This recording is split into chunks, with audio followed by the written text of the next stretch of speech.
श्री शिवाय नमस्तुभ्यम। प्रदोष का व्रत भाग्य की रेखाओं को प्रबल करने वाला होता है और इस बार पढ़ने जा रहा है गुरु प्रदोष व्रत।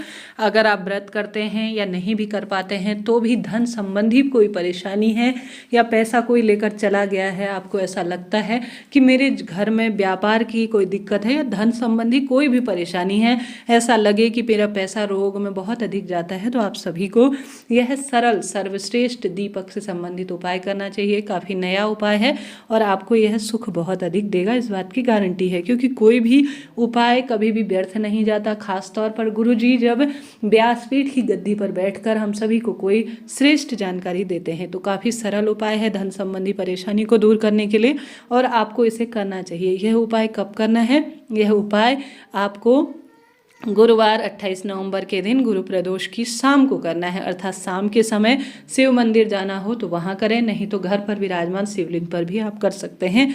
उपाय करने के लिए आपको सामग्री की आवश्यकता पड़ेगी 3 बेलपत्र।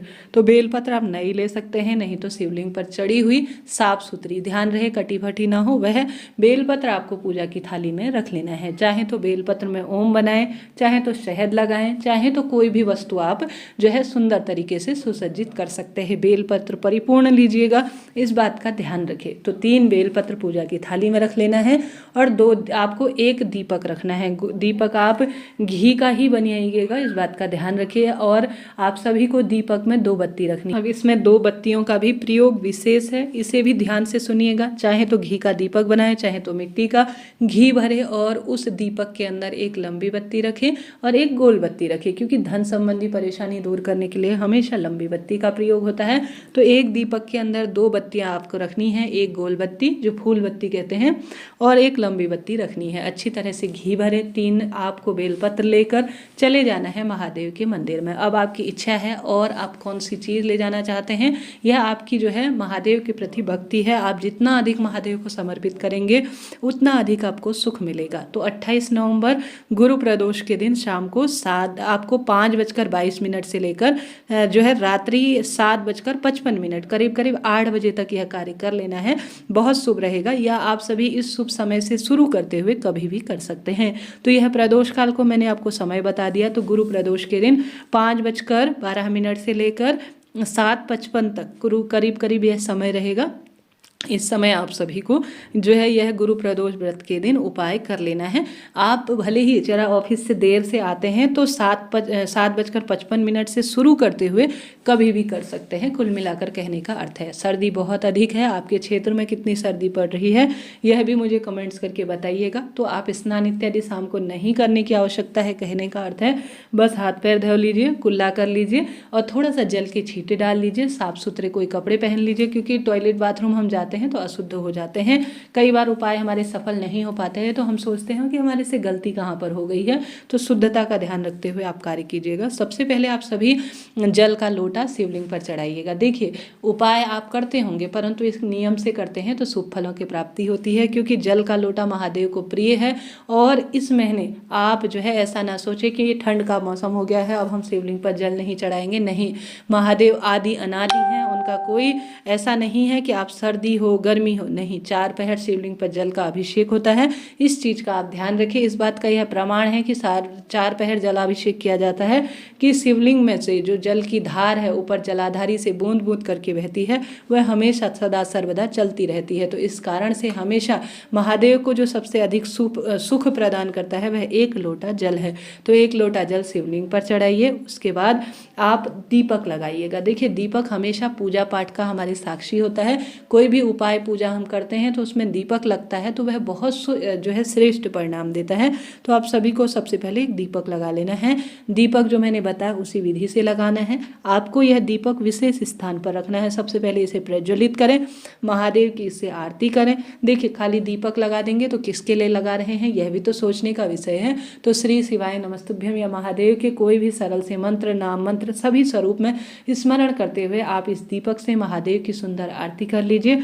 आरती करने के बाद आप सभी को क्या करना है कि इस दीपक को कहाँ रखना है, जो नंदी महाराज का स्थान है उस स्थान से लेकर आपको शिवलिंग में जो बीच में खाली स्थान कहीं भी दिखता है, जैसे आपने देखा होगा शिव परिवार एक जगह स्थापित होता है, थोड़ा सा नंदी जी महाराज दूर होते हैं, तो उस बीच में जो भी जगह आपको मिल जाए उस स्थान पर आप सभी को विशेष तौर पर यह दीपक रख देना है। जो आपने इस दीपक में गोल बत्ती और लंबी बत्ती रखी है उसमें घी भर रखा है, इस खाली स्थान पर आपको रख देना है। परंतु गुरु जी कहते हैं कई बार टोका टोकी करते हैं लोग, वहाँ पर रखने नहीं देते, मंदिर के पुजारी या आने जाने वाले लोग लगे रहते हैं। आपको लगता है कि यहाँ पर से जो है मेरा दीपक किसी के स्पर्श में आ जाएगा, पैरों का यहाँ पर कोई दिक्कत हो जाएगी या कोई इसे गिरा देगा, परिपूर्ण यह जल नहीं पाएगा, या कोई टोका टोकी करता है, तो इस दीपक को प्रज्वलित कर कर इस खाली स्थान जो शिवलिंग है वहाँ से लेकर आपको नंदी महाराज के स्थान पर सिर्फ इस दीपक को स्पर्श कराकर किसी भी स्थान पर आप इसे प्रज्वलित कर लीजिए। ठीक है, किसी भी स्थान पर, कोई भी स्थान हो शिवलिंग के आसपास, पहले परंतु आप स्पर्श जरूर कराइएगा, इस बात का आप ध्यान रखिएगा। स्पर्श कराने के बाद आपको कहीं भी शिव मंदिर के आसपास पहले आरती करिएगा, उस स्थान पर स्पर्श कराइएगा, या कोई करने देता है तो प्रज्वलित, तो आप वहां पर प्रज्वलित कर दीजिएगा। ठीक है, अब बारी आती है 3 बेलपत्र की, तो अंतिम में बेलपत्र चढ़ाइएगा, ज़्यादा सुख मिलेगा। अब आप सभी को या तो तीनों पत्तियों में ओम लिख देना है चंदन से, या श्री शिवाय नमस्तुभ्यम लिख दीजिए, या शहद लगा दीजिए, इच्छा आपकी है।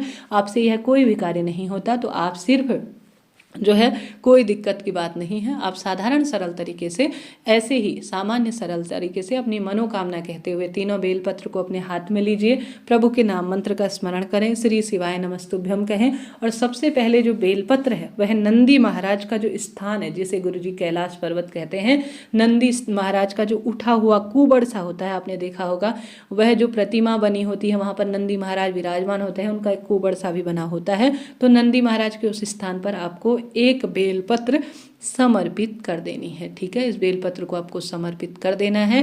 बेलपत्र की कहीं भी डंडी का मुख करें, कहीं को भी बेलपत्र रखें, यह कोई दिक्कत नहीं, बस आपको बेलपत्र रख देना है। दूसरा, आप सभी को दूसरा बेलपत्र जो है माता रानी के हस्तकमल, स्क्रीन पर आप देख पा रहे हैं, यहाँ पर आपको माता रानी के हस्तकमल के स्थान पर इसे रख देना है। तीसरा जो अंतिम बेलपत्र होगा वह आपको शिवलिंग पर, ठीक शिवलिंग के ऊपर आपको रख देना है। तो 3 स्थानों पर रखना है आपको, एक तो नंदी महाराज का जो कुबड़ वाला अर्थात उठा हुआ हिस्सा होता है वहाँ पर, दूसरा माता रानी के हस्तकमल पर, तीसरा आपको शिवलिंग पर। तो इस तरह से धन संबंधी, पैसा जो परेशानी है, पैसा कोई लेकर चला गया है, पैसा खर्च होता है, कहीं दुख बीमारी में लगता है, व्यापार नहीं चलता है, तो कुल मिलाकर धन संबंधी परेशानी को यह दूर करने के लिए किया जा सकता है, क्योंकि इसमें लंबी बत्ती का प्रयोग होता है और एक गोल बत्ती का प्रयोग होता है। तो लंबी बत्ती हमेशा धन संपदा में वृद्धि के लिए जानी जाती है, तो यहाँ पर सीधा सा हिसाब यही है। तो आप सभी को 3 बेलपत्र और 1 गोलबत्ती के घी के दीपक का उपाय कर लेना है, तुरंत तत्काल सब मनोरथ सिद्ध होंगे। तो कमेंट्स में लिख दीजिए श्री शिवाय नमस्तुभ्यम। कोई भी प्रश्न हो आप पूछ लीजिएगा, आपका अपना चैनल है, सभी सवालों के एकदम सही जवाब आप प्राप्त करेंगे। कोई भी बात हो आप पूछिएगा, आपका अपना चैनल है। हर हर महादेव, जय शिव शंभू, राधे राधे।